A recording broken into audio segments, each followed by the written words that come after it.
외국인들이 한국을 찾는 이유는 너무나 다양하다고 합니다. 오직 한식을 맛보기 위해 한국을 찾는 사람들도 있고, 한국의 멋진 산을 직접 오르기 위해 찾는 사람도 있고, 한국에 미쳐버릴 듯이 환한 밤을 느껴보기 위해 직접 오는 사람들도 많습니다. 그리고 이런 것들은 한국뿐만 아니라 세계를 여행하는 하나의 여행 테마 및 트렌드로 자리하기 시작했다고 합니다. 그리고 최근 한베이브라는 외국인 여성이 자신의 블로그에 올린 글이 현재 해외 네티즌들 사이에서 난리가 났다고 하는데요. 도대체 무슨 내용이길래 그런지 지금부터 살펴보도록 하겠습니다. 벚꽃부터 봐, 호핑까지 한국에서 꼭 해야 할 10가지 경험 이라는 제목으로 한베이브는 글을 하나 작성했습니다. 그럼 대체 그녀가 말하는 한국에서 꼭 해야 하는 10가지 경험은 무엇이 있을까요? 먼저 첫 번째는 진해에서 만개한 벚꽃 구경하기였습니다. 다들 아시는 것처럼 매년 봄이면 봄마다 찾아오는 진해의 벚꽃축제 군항제는 대한민국 1호 풍경으로 불릴 정도로 엄청나게 많은 사랑을 받고 있습니다. 매년 수만 명의 사람이 몰려 인산인해를 이룹니다. 때문에 발 디딜 틈조차 보이지 않을 정도로 사람들이 빽빽합니다. 하지만 그마저도 좋은 경험이라고 할 정도로 군항제의 만개한 벚꽃 풍경은 아름답습니다. 그녀의 블로그에는 한국의 3월 말과 4월 초에는 수백만 그루의 벚꽃나무가 섬세한 꽃을 피우면서 한반도가 분홍색과 흰색으로 변한다고 적혀 있습니다. 전국 각지에서 꽃을 볼 수 있지만 가장 유명한 곳은 이곳 진해지구이다. 수령 100년이 넘는 나무 36만 그루가 있는 진해의 벚꽃축제는 한국에서 가장 큰 규모로 치러진다라고 적혀져 있습니다.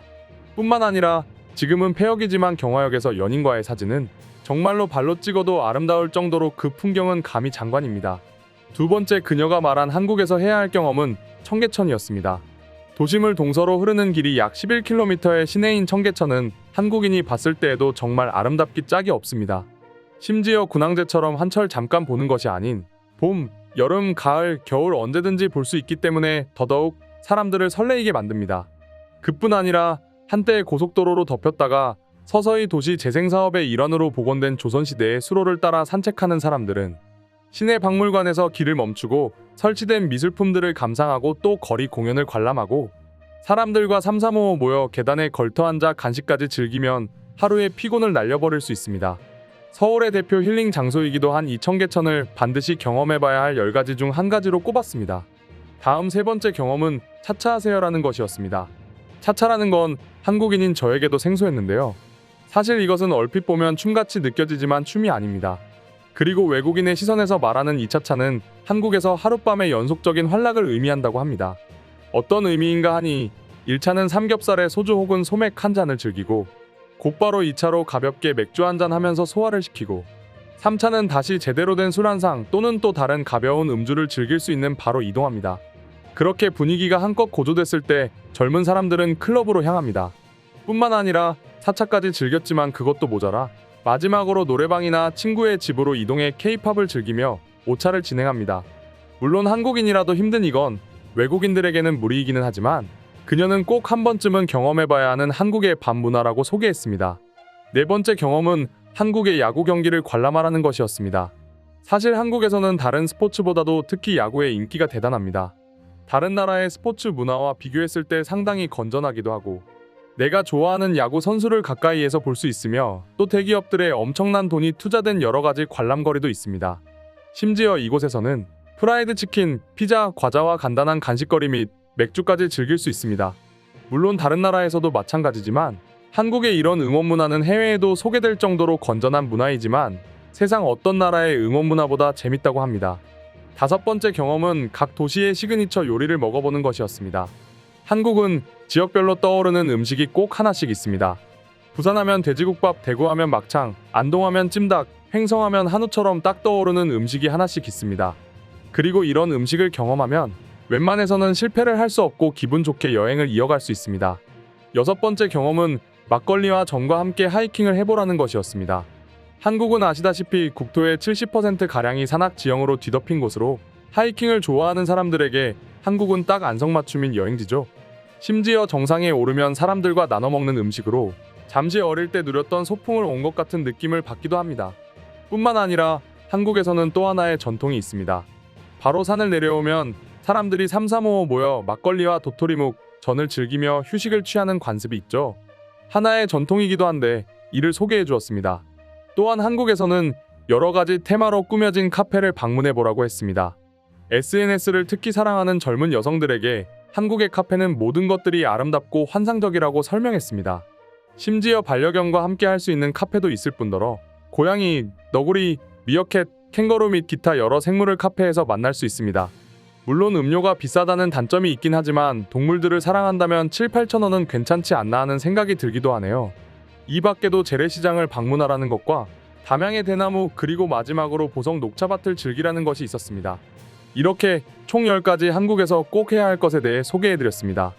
과연 해외 네티즌들은 이 글에 어떤 반응을 보였을까요? 지금 살펴보겠습니다. 한국 여행을 하는 사람들의 특징을 보면 굉장히 자유롭다는 것입니다. 굳이 이런 것에 구애받고 싶지는 않습니다. 한국은 그냥 있는 그대로가 정말 아름답기 때문이죠. 하지만 따라해볼 필요는 있을 것 같아요. 전혀 어렵지도 않을 것 같은 거요? 특히 청계천을 걸어보세요. 저는 매일같이 퇴근 후 이곳을 통과하고 있는데 그곳은 있는 그대로 아름답지만 아이들과 어른들이 한데 모여 어울리는 건 정말 장관인 모습입니다. 마치 한 폭의 그림 같다랄까요? 저도 한국에서 가정을 꾸렸습니다. 좋은 사람 여럿이 어울리게 됐죠. 너무너무 행복합니다. 앞으로도 한국에서 계속 살아가기를 희망합니다. 한국의 도시에서 시그니처 음식을 먹어보라는 건 꽤 어려운 것 같습니다. 특히 서울에서는 더더욱 말이죠. 서울에는 맛있는 음식들이 너무 많습니다. 심지어 동네별로 시그니처 음식이 다릅니다. 그것들 모두를 먹다 보면 서울 여행만 해도 한 달은 좋게 걸릴 것입니다. 한국은 정말 놀라운 곳 같아요. 보통 카페를 추천해준다는 건 별로 그 나라에 볼거리가 없다는 것이고 관광산업이 그만큼 발달되지 않았다는 걸 뜻하는 것일 겁니다. 하지만 카페를 중심으로 주변 거리는 너무너무 아름답게 형성되어 있고 특히 제가 갔던 곳은 벽화마을이 있었는데 커피 한 잔을 주문해 손에 들고 2시간을 걸어 다녔습니다. 너무너무 행복했어요. 맞아요. 한국은 아름다운 카페 주변으로 관광길이 너무너무 잘 되어 있습니다. 그리고 마지막으로 다시 돌아온 카페에서 다른 음료 한 잔을 더 주문하게 됩니다. 정말 신비로운 곳이에요. 안동에서 찜닭을 먹고 조금 걸어가니 뒷골목에 한우 음식점들이 나왔습니다. 그리고 결국 못 참고 한우까지 먹었어요. 내 배는 완전히 빵빵해졌는데 조금 걷다 보니 유명한 빵집이 있다더군요. 배가 너무 빵빵했는데 참지 못하고 빵집에서 빵을 사고 숙소로 돌아와 빵과 우유를 먹고 완전히 기절했습니다. 한국의 먹거리 투어는 조심해야 합니다. 소화시킬 틈이 없어요. 저는 서울에서 그랬던 적이 있습니다. 길거리 토스트를 먹고 걸어가는데 삼겹살 냄새에 이끌려 삼겹살을 구워 먹었고 삼겹살을 먹고 나오니 옆 가게는 치킨집이었습니다.